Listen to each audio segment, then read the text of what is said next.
BA प्रथम वर्ष स्वप्न वासोदत्तम नाटक के अंतर्गत आज हम चतुर्थ अंक का प्रथम श्लोक पढ़ेंगे।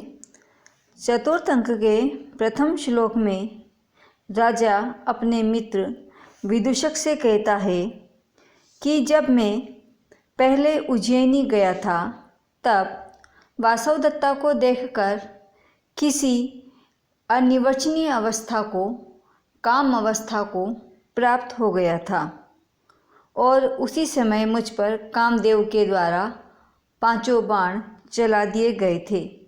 वे बाण आज भी मेरे हृदय में शल्य के समान चुभ रहे हैं।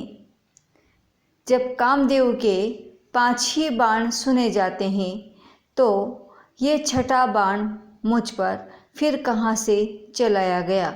यहाँ छठे बाण से तात्पर्य है कि पद्मावती को देख करके राजा के मन में फिर से प्रेम का अंकुर जागृत हो गया।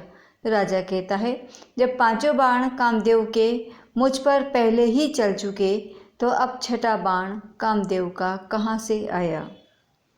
कामेन उज्जैनीम गते मई, उज्जैनी नगरी में गते जाने पर मई मेरे, तदा उस समय में काम अपि अवस्थाम गते, काम अपि किसी अनिर्वचनीय अकथनीय अवस्था को गते प्राप्त हो गया था। जब मैं पूर्व में वासवदत्ता के पास गया था तब मैं वासवदत्ता को देख करके किसी अन्य अवस्था को प्राप्त हो गया था। दृष्ट्वा स्ववैरम अवंतीराजतनया, दृष्ट्वा देखकर स्ववैरम अपनी इच्छा अनुसार अवंती राजा की तनयाम पुत्री वासवदत्ता को, अवंती राजा की पुत्री वासवदत्ता को दृष्ट्वा देख करके मैं उज्जैनीम गते, उज्जैनी जाने पर काम अपि अवस्थाम किसी अन्य अवस्था को, अनिर्वचनीय अवस्था को गते प्राप्त हो गया था। और कामेन पंच ईशव पातितः, कामेन कामदेव के द्वारा पंच ईशव 5 बाण मुझ पर पातितः गिरा दिए गए थे। 5 बाण मुझ पर चला दिए गए थे। कामदेव के 5 ही बाण सुने जाते हैं। वे हैं पंचसाय का, वे हैं अरविंद, अशोक, चूत अर्थात आम्रमंजरी, नवमल्लिका और नील उत्पल। इनके 5 जो पुष्प हैं उन 5 पुष्पों को कामदेव के पंचबाण साय का 5 बाण कहा गया है अमर कोश के अंतर्गत। तो वे 5 बाण अद्या अपि आज तक भी सशल्यम, शूल्य के समान, शूल तीर के समान, शूल के समान हृदयम मेरे हृदय में आज भी चुभ रहे हैं। भूयश्च विद्या वयम, भूयश्च फिर से, वयम हम लोग विद्या बीन दिए गए। भूयश्च फिर से कामदेव के द्वारा हम विद्या बीन दिए गए। कामदेव के फिर से बाण हम पर चल गए। पंच ईशु मदन अर्थात कामदेव के पंच ईशु 5 बाण ही सुने जाते हैं। यदा जब, तो कथम अयम षष्ठ शर पातित, कथम कैसे, अयम यह षष्ठ सर छठा बाण पातित चलाया गया। यह छठा बाण हम पर फिर कहाँ से चलाया गया। इन 5 बाणों का प्रभाव तो हम पर पहले ही उज्जैनी जाने पर वासवदत्ता को देख करके हो चुका है। तो अब ये छठा बाण कामदेव का कहाँ से आया। इसके पश्चात द्वितीय श्लोक में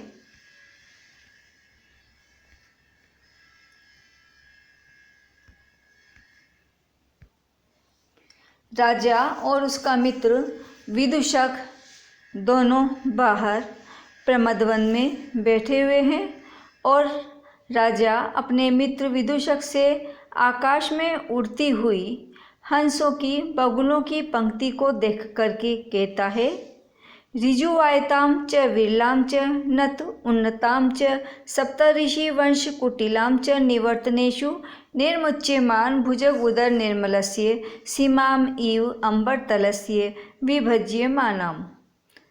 ऋजु सीधी, आयताम चौड़ी, विरल सकड़ी, नत नीचे झुकी हुई, उन्नता ऊपर उठी हुई, सप्तऋषि वंश सप्तऋषि मंडल की भांति, कुटिलाम टेढ़ी हो गई है, निवर्तनेशु मोड़ों पर। ये जो आकाश में बगुलों की पंक्ति जो उड़ रही है, वह पंक्ति कहीं तो ऋजु सीधी है, आयताम कहीं विस्तृत हो गई है, विरला कहीं सकरी हो गई है, नत कहीं नीचे की ओर है, उन्नताम और कहीं ऊंची उठ हुई है, निवर्तनेशु घुमावों पर मोड़ों पर वह सप्तऋषि मंडल की भांति कुटिल अर्थात टेढ़ी मेढ़ी हो गई है।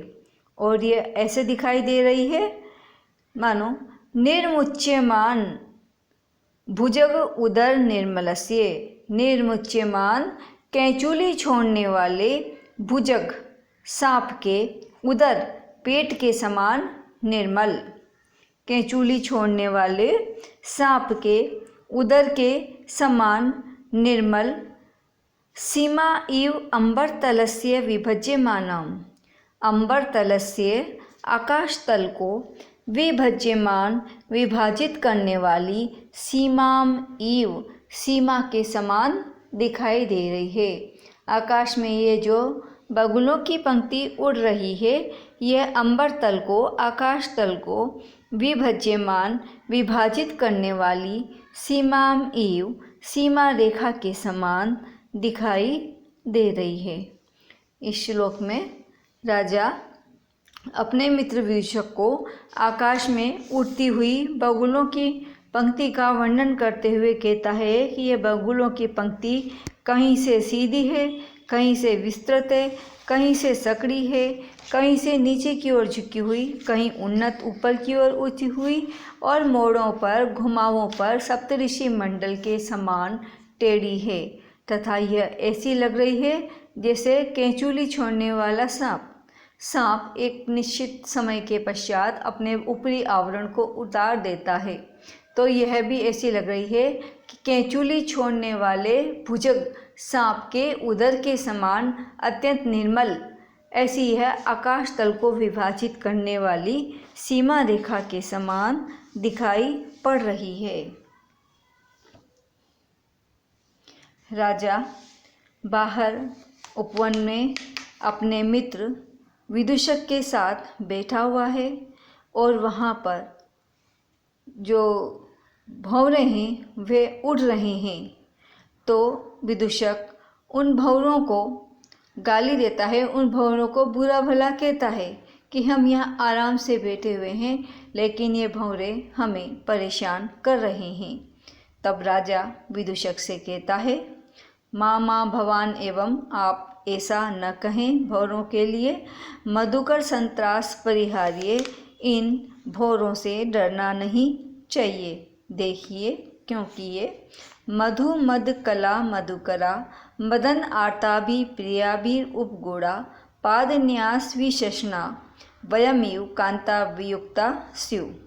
मधु मद कला, मधु पराग का सेवन करने के कारण, कल अस्पष्ट मधुर शब्द करने वाले, मधु पराग का सेवन करने के मद से, कला मधुर शब्द करने वाले ये भंवरे, मधुकर ये भंवरे, मदन आर्ताभि मदन काम, आर्ताभि पीड़ित, प्रियाभि प्रियतमाओं से, उपगूढ़ा आलिंगित हो रहे हैं, और पादन्यास हमारे पैरों के न्यास रखने से विशेषणा दुखी हो जाएंगे और अपनी प्रियाओं से वियुक्त हो जाएंगे।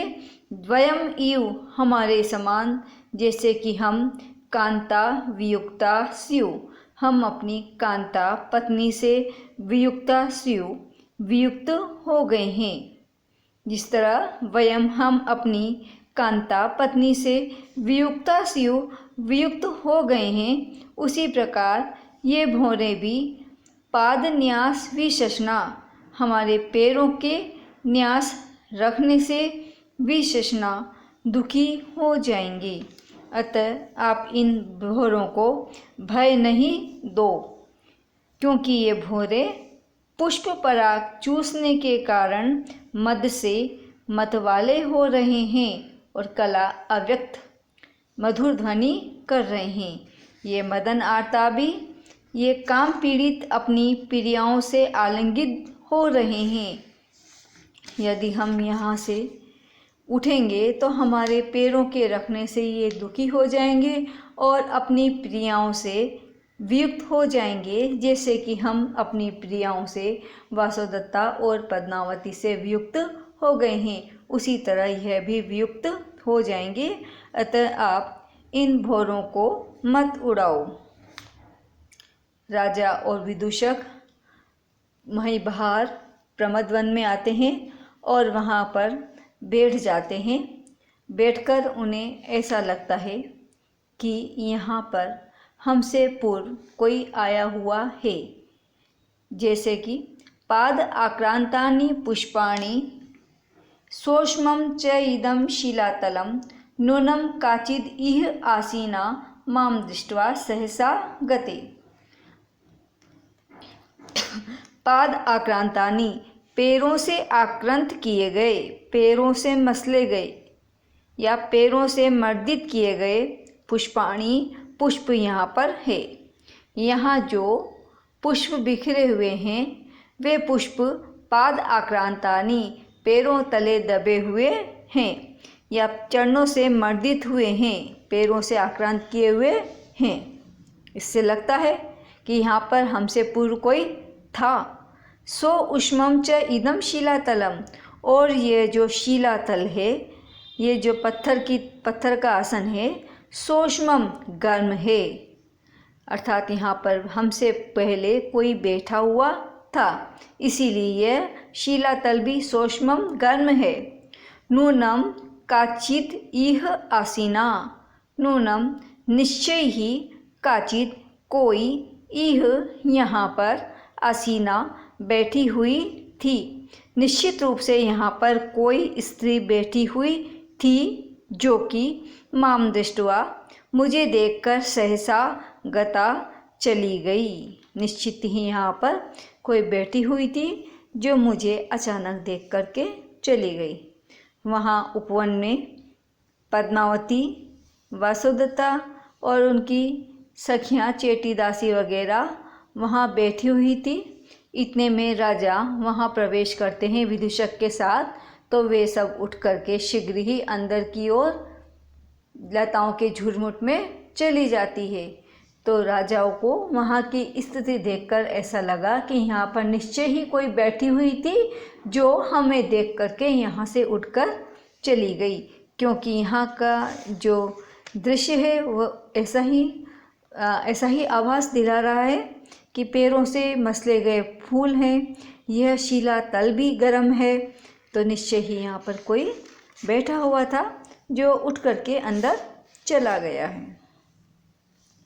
राजा और विदूषक वहीं उपवन में बैठे हुए वार्तालाप कर रहे हैं। विदूषक राजा से पूछता है कि आपको दोनों पत्नियों में वासुदत्ता और पद्मावती में कौन अधिक प्रिय है? तो यहाँ पर राजा बताता है कि अब बताना ही पड़ेगा, उपाय भी क्या है। राजा कहता है विदूषक से कि सुनिए, पद्मावती बहुमता मम, यद्यपि रूप शील माधुर्य, वासुदत्ता आबद्धम न तु तावन में मनोहरति। राजा यहाँ पर कहता है पद्मावती बहुमता, यद्यपि रूप शील माधुर्य, यद्यपि पद्मावती रूप सौंदर्य शील स्वभाव माधुर्य और मधुरता में मम मुझको बहुमता बहुत अधिक प्रिय है। सुंदरता, स्वभाव, शील, चरित्र, मधुरता इत्यादि गुणों के कारण यद्यपि पद्मावती मुझे बहुमता बहुत अधिक प्रिय लगती है, फिर भी वासोदत्ता आबद्धम, वासोदत्ता में आबद्ध, वासोदत्ता में लगे हुए मैं मनो न तो हरती, मेरे मन को आकर्षित नहीं कर पाती। वासोदत्ता आबद्धम, वासोदत्ता में आबद्ध लगे हुए मैं मनो, मेरे मन को न तो हरती, अपनी ओर नहीं हर पाती, अपनी ओर आकर्षित नहीं कर पाती। तो यहाँ पर राजा को उन दोनों में पद्मावती से अधिक वासोदत्ता ही अधिक प्रिय है, क्योंकि इसी श्लोक में वह कह रहे हैं कि यद्यपि सुंदरता, स्वभाव और मधुरता में पद्मावती मुझे बहुत अधिक प्रिय है, लेकिन फिर भी वासोदत्ता में आसक्त मेरे मन को वह अपनी ओर आकर्षित नहीं कर पाती। तो यहाँ पर इस तरह से राजा और विदूषक का वार्तालाप चल रहा है। धन्यवाद।